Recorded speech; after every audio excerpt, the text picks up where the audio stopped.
आज हम स्टैंडर्ड 7 के चैप्टर 5 का क्वेश्चन आंसर करने वाले हैं, जिसका नाम है झांसी की रानी। तो हम पहले उसका मौखिक प्रश्न उत्तर करेंगे। तो मौखिक प्रश्न में पहला प्रश्न है, रानी लक्ष्मीबाई के बचपन का नाम क्या था?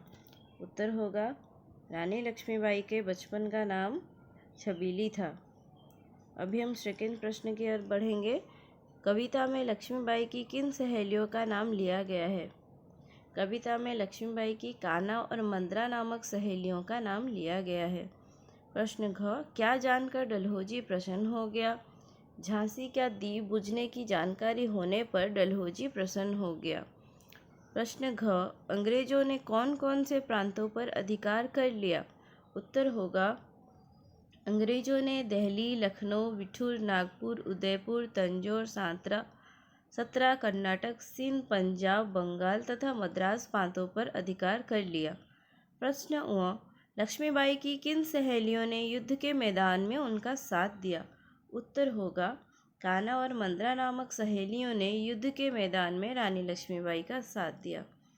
अभी हम सही गलत की तरफ बढ़ेंगे।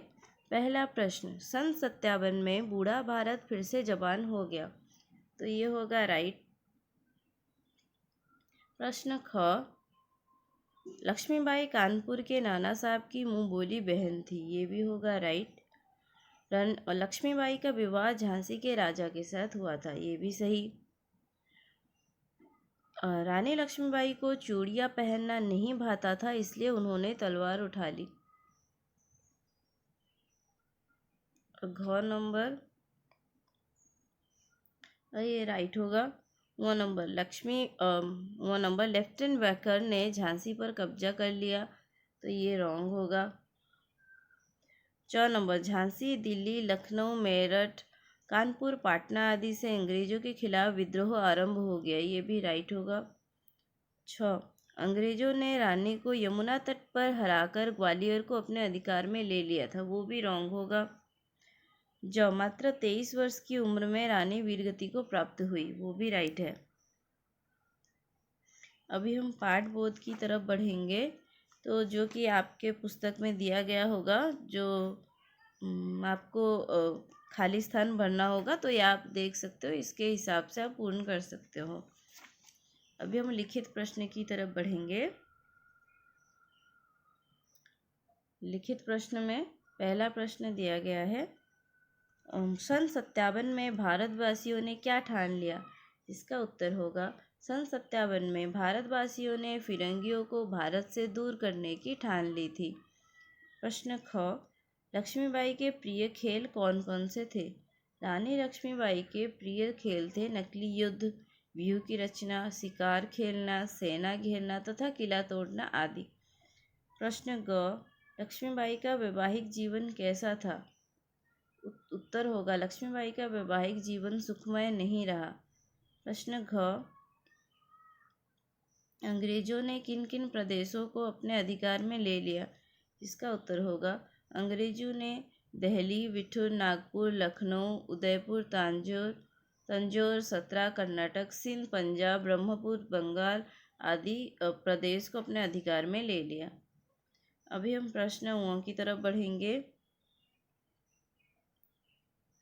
तो उसका उत्तर है, प्रश्न है, रानी लक्ष्मीबाई नाला क्यों नहीं पार कर सकी?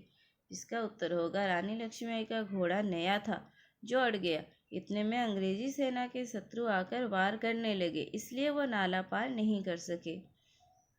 अभी हम दीर्घ प्रश्नोत्तर की तरफ बढ़ेंगे। पहला प्रश्न, कविता के आधार पर रानी लक्ष्मीबाई का बचपन का चित्रण कीजिए। तो जिसका उत्तर होगा, रानी लक्ष्मीबाई बचपन में नाना के ही संग पढ़ती थी तथा खेलती थी। बचपन में बर्छी, ढाल, कृपाण तथा कटारी उनकी सहेलियाँ थीं। वे व्यूह रचना में माहिर थी। दुर्ग तोड़ना, सैन्य घेरना आदि उनके खेल थे। वे अपनी तलवारबाजी से सभी को खुश कर देती थी। अभी हम प्रश्न ख की तरफ बढ़ेंगे। प्रश्न ख दिया है, सन 1857 में भारत की राजनीतिक स्थिति कैसी थी? तो जब अंग्रेज हमारे देश में थे, उस समय में सन 1857 में भारत की राजनीतिक स्थिति बहुत ही भयावह थी। झांसी के राजा का कोई संतान नहीं था। वे निसंतान मृत्यु को प्राप्त हुए। झांसी के नरेश ने रानी को शोकाकुल कर दिया। उसकी मौत ने लॉर्ड डलहौजी को खुशियों से भर दिया। डलहौजी के लिए राज्य हड़प करने का सुनहरा मौका था। उसने अपनी फौज बुलाकर झांसी पर झंडा फहरा दिया। अभी हम प्रश्न ख की तरफ बढ़ेंगे, ग की तरफ। रानी लक्ष्मीबाई किन परिस्थितियों में वीरगति को प्राप्त हुई? इसका उत्तर होगा, रानी लक्ष्मीबाई ने बहुत ही वीरता के साथ अंग्रेजी सेना का सामना किया। मारकाट करते हुए आगे बढ़ने पर एक नाला सामने आया। रानी का घोड़ा नया था जो अड़ गया था। इतने में अनेक शत्रु सैनिक आ गए और वार करने लगे, लेकिन रानी अकेली ही थी। वो आक्रमण प्रहार करते हुए सिंहनी शत्रु खून से प्यासी घायल होकर गिर पड़ी तथा वीरगति को प्राप्त हुई। अभी हम प्रश्न ऊँ करेंगे। प्रश्न ऊँ दिया है, रानी लक्ष्मीबाई के जीवन में हमें क्या प्रेरणा मिलती है?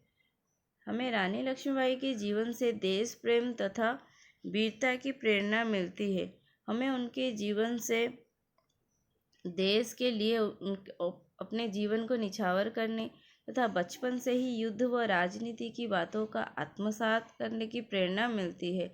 तलवारबाजी में इस महान नारी का जीवन अत्यंत प्रेरणादायक है। अभी हम प्रश्न 3 की तरफ बढ़ेंगे। प्रश्न 3 दिया है व्याख्यापरक प्रश्न, जो कि पहला प्रश्न है, चमक उठी सन 57 में वो तलवार पुरानी थी। इसका उत्तर होगा, कवित्री सुभद्रा कुमारी सन 1857 की घटना के बारे में बताती हैं कि प्रथम स्वतंत्रता संग्राम में राजवंशों के क्रोध की कोई सीमा न थी। सभी को सिंहासन हिल जाने का खतरा मंडराने लगा था। उस समय झांसी की महारानी ने अपनी पुरानी तलवार से जमकर अंग्रेजों से संघर्ष कर अपना प्रभाव दिखाया था। प्रश्न ख, हुई वीरता की वैभव के साथ सगाई झांसी में, ब्याह हुआ रानी वन आई लक्ष्मीबाई झांसी में। इसका उत्तर होगा, कवियत्री सुभद्रा कुमारी शाही उत्सव के बारे में कहती है। शाही उत्सव मतलब जो राजसभा में जो उत्सव होता है। जब रानी लक्ष्मीबाई का झांसी का राजा गंगाधर राव के साथ ब्याह हुआ तो ऐसा लगा कि वीरता के वैभव के साथ सगाई हुई है। वीरता का प्रतीक झांसी की रानी है और वैभवता का प्रतीक गंगाधर राव को यहाँ पे कहा गया है। रानी वीरता की प्रतीक थी और महाराजा गंगाधर राव अपने वैभव के प्रतीक थे। अभी हम प्रश्न ग की तरफ बढ़ेंगे। प्रश्न ग, कवि किंतु काल गति चुपके चुपके काली घटा घेर लाई, तीर चलाने वाले कर में उसे चूड़िया कब भाई। तो कवित्री आगे कहती हैं कि काल की गति को कौन जानता है। रानी के जीवन में दुख की काली घटा मानो छा गई हो। ऐसे विषम परिस्थिति में एक वीरांगना के लिए उनके हाथों में चूड़ियाँ नहीं तलवार ही शोभा पाती है। प्रश्न घ, लावारिस का वारिस बनकर ब्रिटिश राज्य झांसी आया। तो कवित्री आगे कहती है कि निसंतान काल को प्राप्त हुई झांसी नरेश राज्य को देकर अंग्रेजों की मनसा विकृत हो गई और स्वयं को झांसी का वारिस समझकर रानी की वीरता की चुनौती दी। ब्रिटिश राज झांसी में लावारिस का वारिस बनकर आया। अभी हम काव्यांश पर आधारित कुछ प्रश्नोत्तर करेंगे। पहला प्रश्न दिया है, रानी हमें कौन सा पथ दिखला गई। उत्तर होगा, रानी हमें देश प्रेम और स्वामी भक्त की पथ दिखा गई। रानी और 2 नंबर, रानी को अवतारी क्यों माना गया है। रानी को अवतारी इसलिए माना गया है कि 23 वर्ष की उम्र में उन्होंने जो काम किया वो साधारण मनुष्य नहीं बल्कि अवतारी ही कर सकता है। प्रश्न 3, रानी की कुल कितनी आयु थी। रानी की कुल 23 वर्ष की आयु थी। 4 नंबर, सिधारना शब्द का अर्थ स्वर्गवासी होना। वीर की स्त्रीलिंग शब्द वीरांगना।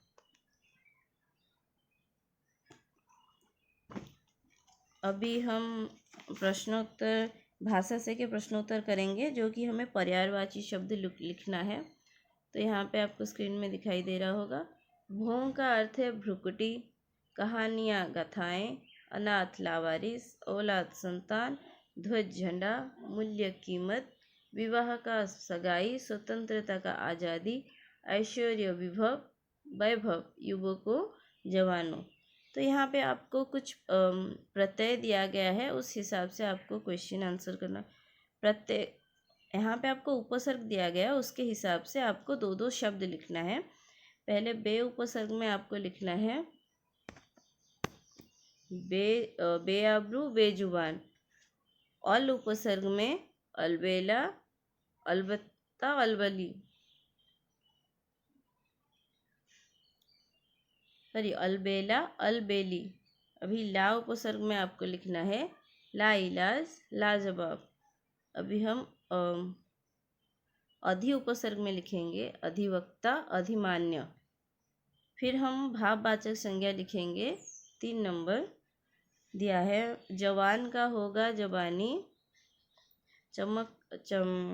चमकीला का चमक, लड़ना का लड़ाई, दयालु का दयालुता, स्वतंत्र का स्वतंत्रता, खेल का सिर्फ खेल ही होगा, काली का कालीमा, वीर का वीरता। तो हमारा प्रश्नोत्तर इसी के साथ समाप्त हो जाता है। Thank you everyone.